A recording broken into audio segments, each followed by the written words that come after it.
Hey guys, welcome to another episode of Make Your Mark podcast. Now, I've got a pretty interesting guest here where we're going to be talking about some interesting topics about writing. I know how all of you love to write, right? Especially when it comes to writing your own books. And so we're going to talk a little bit about what that looks like. Now, our guest, his name is Richard Ballo. He's an award-winning author, a widower, and national speaker on grief and bereavement. He has been a guest on radio, TV, and personal appearances nationwide. He's a former board member of Avow Hospice of Naples in Florida, board member of Florida Authors and Publishers Association, and vice president of the Florida Drowning Prevention Foundation. He is also a happily remarried and a proud grandfather. Oh my goodness, Rich, thank you for coming on to this show. Thank you, Kate. It's a pleasure to be here. I've got so many questions for you, right? Because we already had a little natter behind the scenes, right, about writing and why it's important. But before we get into all of that, I would love for you to share with our audience today a little bit about your journey, because, I mean, I can see right behind you, you've got tons of books that you have written. But I'm sure that didn't happen overnight, right? Correct. It didn't happen overnight. So what did that look like for you? Well, my journey, basically, I started writing as a teenager. I always get those teenage angst about everything, so I wrote poetry. And I had a teacher that said, just keep writing. So I continued doing that, got published as a poet, wrote articles in college when I was in college. And then I started freelance writing in my community, writing about land development, different special people in the city, what's happening in the local governments, and went on from there for a number of years. But as I told you, my wife passed away at the age of 38, and I was only 39. So that really changed the direction of my writing. Wow. Because I still needed to write. So I started writing about grief and what I was going through. And so one of the breaks that came was at the school where my kids was. I was talking to a lady who also talks about grief, but she also happened to be a publisher. So my book, Life Without Lisa, was the first book that they actually published. Wow. So from then on, I started writing the other grief books that are up there behind me. But also I'd been in the classroom with my children reading stories to the elementary school kids. And so that's how I developed the picture books and started writing them. Wow. So it's really different types of brains. But also I was a technical writer. I wrote for industries about how to operate computer systems, documenting cash register systems, policies and procedure manuals, and some small amount of advertising. So I've hit about a lot of different things, but it's all coalesced into basically, writing books.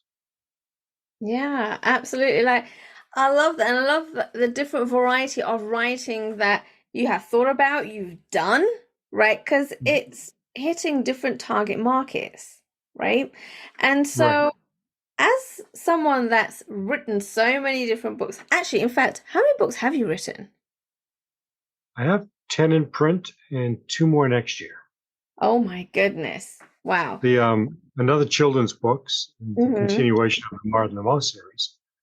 And then a sort of taking a different tact. I'm not writing, this is sort of like, it's a humorous take on what it was to be a single parent. Right. Okay. What happened to me, what happened to the kids, the interactions, and trying to tell other parents that you can survive being a single parent. Absolutely. Well, I don't have my hair anymore, but it's with sanity and humor. Yes. Yes. Now, a few questions on that, right? So writing books. So we have a lot of business owners who are listeners.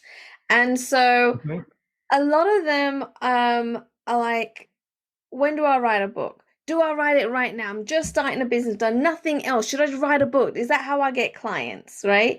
And so, Right. what has, I guess, writing all these books done for your business?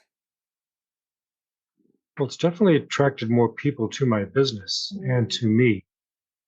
But I think with the business, it depends upon, are you highlighting the business, which means you have to have some growth in the business, but Yeah. also your story about, just like the question you asked me, how did I get to where I am? Mm-hmm. So for a business owner, how did I get to start the business? But also, what is the business about and the impact that has on people? Why, especially, why is that important? Why do we have to know that? Why do you want your customers to know that? And I think that's very important to get that connection with other people. And if Mm-hmm. that's important to your business, to get them as clients or customers. Okay, now, do you think in the day and age that we're in right now that books are even relevant? Because people are so into social media and videos these days. What are your thoughts on that? Well, I think social media is definitely part of advertising for your business, but you can't get the volume of words out that you need to say Mm. in a short TikTok or Instagram video. And even if the book is either an ebook or a print book, people want the larger format. I prefer physical books. I like holding them, the smell of them. There's just something about them that I can carry. I've been attracted to books ever since well, I know when I was a small kid, I'd go to the library Hmm. and they had the file folders back then, You're these right. long little drawers with all the little index cards. And I could go and look at them and go, oh, this sounds interesting. Let me Mm. find that book. And I think today that's totally different. You go to the library and they have a computer system. It's like you have to know what you're looking for instead of being surprised. Right, right. So I think that either way, having a longer format to get the words out to tell the story is more important. Yeah. But the videos like on Facebook, Instagram, TikTok can entice your customers to go to the book format to find out more about you. Absolutely. Yes. And I love what you said about with the books, you can feel them, you can smell them, because I love feeling books, right? I'm like, with all the electronics in the world that we have right now, but it's a feel of having them in the book. And the thing is, I come from a place where books shouldn't just be read, they should be studied, right? And so there's highlights Mhm. and underlining and pages folded over and quotes that I'm taking from books and all of this good stuff, right? Right. And so Yeah, that's the thrill of it. That for me, anyway. So I totally hear where you're coming from when you have an actual books and that you can actually get more words in there than you can do on a TikTok video. exactly. And with the books, the physical books, like you said, you can highlight passages that are important to you, that Mm. connects with you. And so if the customer reads that and goes, oh, yeah, I've had this problem or I've been through that, then you gain somebody who's going to support you.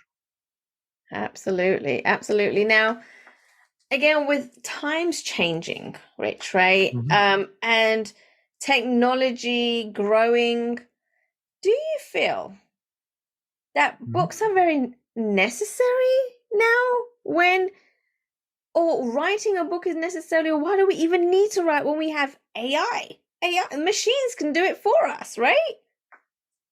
That's true. Machines can do it for us.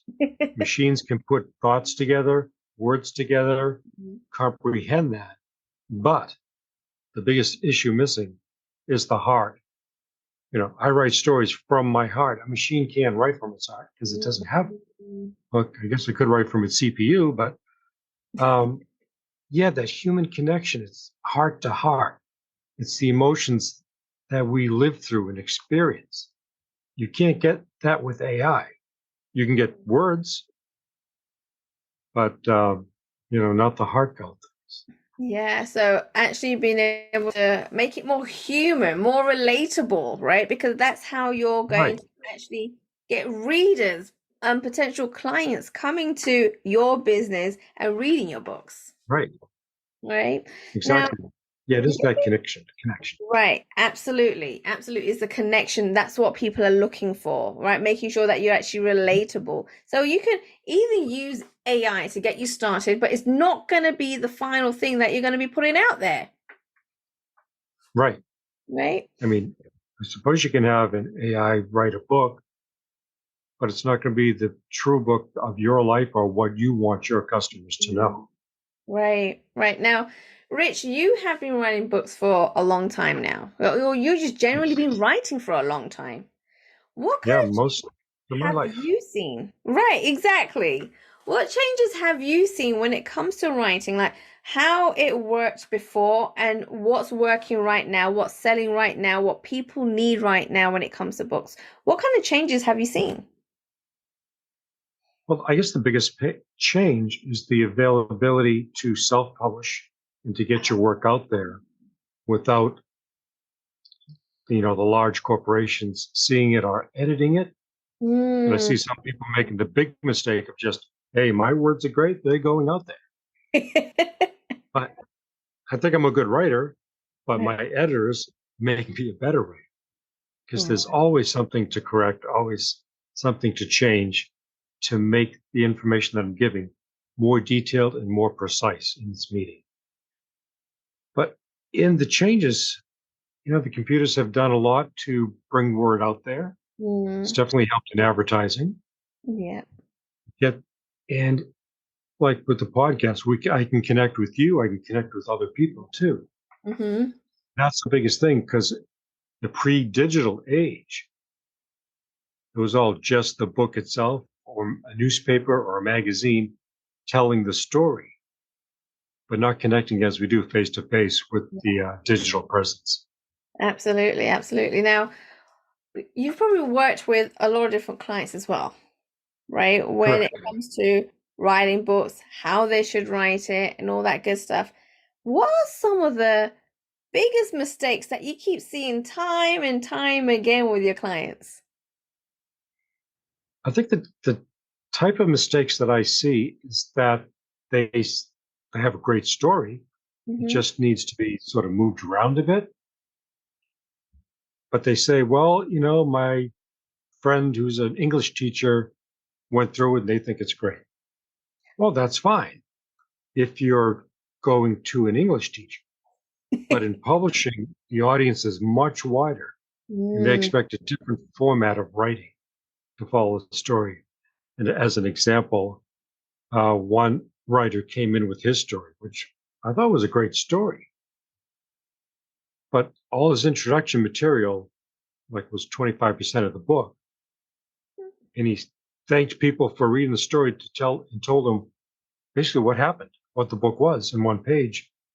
It's like, Oh, well, wow. don't you want that as sort of wrapping up the story? You want them to follow you in your journey Hmm. and that have that wrap up at the end instead of the beginning. Right. So Okay. he didn't like that or some of my changes. Yeah. So we broke the contract and parted ways. Oh, no. Okay, I see. Yeah.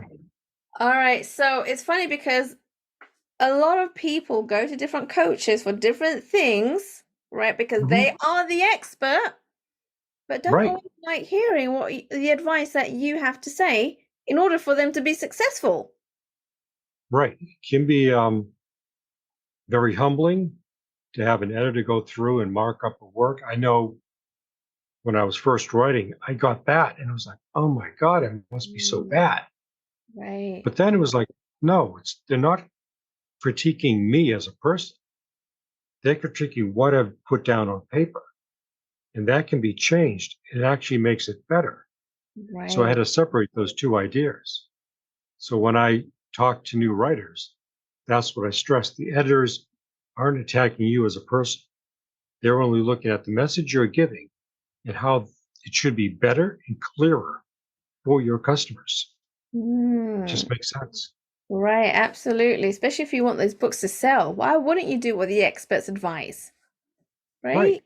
It's like some people, it's like they don't know how to get out of their own way. And Absolutely. I look at, football team. You have the head coach, You have the defensive coach, you have the line coaches, the assistant coaches, you have the medical staff, you have the equipment suppliers, all working together so that one football player can do their job the best that they can do. Definitely. It takes a team. It does. It does. Now, I really want to get into the nitty gritty of what the components are when writing a book, right? Because I think people get distracted with, oh my goodness, I need to create a cover, right? And that's Yeah. probably the last thing that you should be thinking about. And so, Actually, that right, so what are the components that takes to have a successful book that sells, and where should we be starting from? well, you're right. The cover is usually the last thing that gets done. I guess the first thing to do is just getting the thoughts down. Okay. You know, you create a file, either your paper file or electronic file, and you write down what are the ideas that you want to accomplish. Let's say there are 10 ideas you want to accomplish. Hmm. Write those 10 ideas as just a heading. Number one, strength. Two, making it. Three, going broke, whatever they are. And then you start filling in. Write a paragraph about what it is you want the person to know that you're going to tell them. And the ending paragraph is basically saying, this is what I told you. And then you fill in. And you just take it that easy of a step, one at a time, without worrying about, you know, the formatting or the size of the book or the bibliography or chapter headings or the, boilerplate page with the copyright and all that. That can come later. It's Right. basically getting your ideas down so you can see it and then organizing it as best you can. And if you need to reference people, that's where you start your bibliography or reference page. Mm. You want to thank people. So that's a whole nother page you can create as you go along. And Yeah. then you get into this book is published where, by who, copyright, ISBN numbers, PCIP numbers, Library of Congress. All that information comes later. Okay, now that sounds like a lot. It sounds like a really It long is. process, right? Now, starting from scratch and getting it completed, what is like the time span to have a book completely done and ready for Mhm. sale? Well, if I worked very proficiently, it would take a year. A year to write it and get it into the right frame. And then probably a couple months later to get all the other stuff together. It can Wow. be done faster, of course. I'm just a little bit of a slow writer, and I have all these other things pulling me in different directions, Okay. like Yes. As a board business meetings for owner, companies. right. As a business owner, you do, right? You're going to be pulled in so many Yeah, different directions. And so I guess that's something we got to keep in mind as well, right? You got to be completely, I correct. guess, ready and motivated to keep going because it can be a long process. That's correct. Yeah. Don't give up just because it hasn't taken you a month or two. Right. Typically, a writer could take up to a year, but I think the process to put the book in production has sped up so much that once that book is ready, you can have it in print in 4 to 8 weeks, and then Mm. you get it. And if the supply chain is bad, it can take up to 12 weeks. Ah, okay. All It's right. usually getting the right paper and all that. Interesting. So once the book is then done, right? What Mhm. does the marketing side of it look like? Because I think people forget about marketing a book. They have the book and they're like, "Yay, great! I'm going to make millions," right? It's That's right.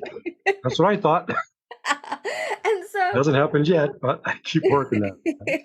and so, what does the marketing side of things when you have a book look like? What is the process for that? Yeah, it's a totally different mindset from writing a book to Hmm. going to marketing it. I mean, in the production process, you put it on your ISBN number, so now it's available. You Right. get a distributor so that not everybody's calling you, they're calling the distributor to get the book. Mm-hmm. So now it's available. And so now you can use digital marketing, your Facebook, Instagram, TikTok, to go out there and talk about it. Small segments that'll get people interested in where they can find it. And then it's, personal appearances, talking to one person on a podcast like here, or Right. talking to 400 people about your message. I've spoken to 400 people. I've spoken to one person. The dynamic is different, but the message is still the same. It's Yes. getting the information I have to them so they understand. And Absolutely. then, of course, as you get bigger and bigger, large publication houses will actually put more money into advertising. Hmm. But it really is up to the author to get the word out there. Right. So if Right. you're in business and you have business partners, you talk to them, give them copies, let them help you spread the word. Yeah, I like that. I like so leveraging your own network is what you're saying. Oh, definitely. Networking is part of the key, a big key. Awesome, awesome. Now, before we come to the end of this episode, is there anything that you would love to share with the audience that we haven't mentioned so far? Well, let's see. We've talked about marketing, the digital age, print books. I guess it's the one thing would be don't be too hard on yourself as you go Mm. through the writing process, and be open to critiques and ideas from other people. Yes. Because, my next book, I sent it to the editor. So I'm in the US, she's in the UK. Some of the things I mentioned, she didn't understand. It's Right. like, oh, okay. I would have to expand on that because I know it's true in my community, Hmm. but maybe not somebody else's community. So some of the words and the expressions I've changed and expanded upon. So people will read it and go, oh, yeah, I've seen that, or I know about that. Or, well, I never knew that could happen. Right. So it's those type of things. Invite people in. Your first critique is your immediate network, your spouse or your children or your friends, because they can help add depth.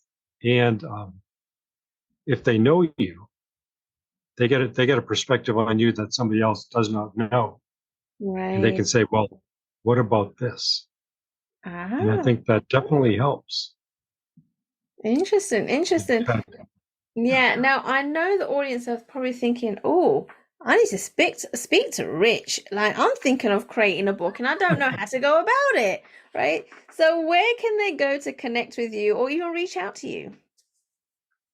They can send me messages on my website, which is richardballo.com. They can go through the publishing company, which is tolmanmainpress.com, and they can reach me that way. And I prefer doing it that way because that way I like to see who's contacting me, what their idea is, and then formulate what my response will be. Awesome. So those are the main ways to connect. Of course, I'm on Facebook and Instagram too. Fantastic. Guys, I urge you, if you're thinking about writing a book, you are in the beginning stages, or even if you started writing a book and you're like, oh my goodness, I didn't think about marketing. How do I do that? What does that look like? How do I then finish the book? Any questions at all, then go ahead and reach out to Rich. He will totally be able to help you with making sure that you have a successful book. Rich, thank you for coming onto the show and sharing so many golden nuggets in such a short amount of time. Well, thank you, Kay. Thank you for inviting me on. It was a pleasure talking to you and with your audience. No worries. It's a pleasure. Thanks for listening to Make Your Mark podcast at www.makeyourmarkpodcast.com. Make sure you hit that subscribe button so you get this and every other episode that comes out.